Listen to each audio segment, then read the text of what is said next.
sao đi càng lại răng tê mỗi lấy sọt lấy băng bạc mỗi ba bên đi càng răng tê mỗi xin sẽ càng zombie càng đi phun càng lại răng tê thằng sau na đình khang lưng khát càng phút sang hết khao khát là win gặp thấy tóc xóa in càng zombie càng qua từ ta na khang biết khao gì càng ra từ càng phun càng trên làm trăng lung khát tê là chung qua tê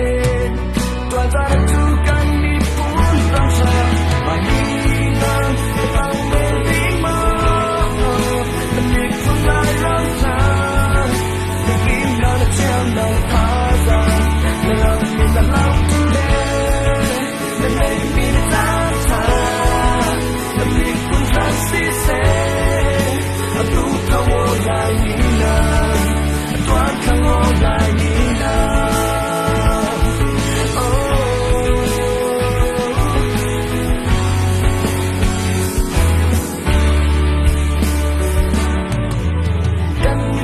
cần lại rắm tê thằng sau na đình khang lúc khát cần phút giọt nghe khao khát lâu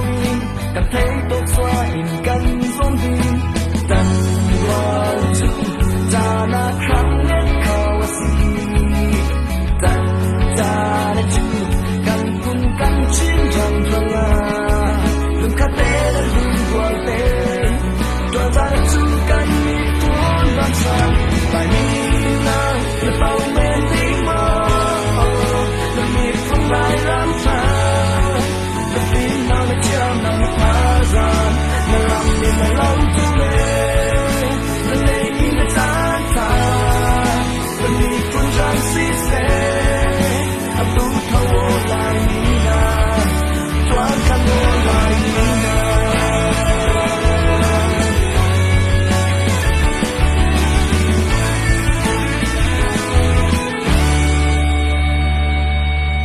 lại mi nơ là tàu men đi màu là mi phun lại răng thả ta tin nó đã chạm nào thả ra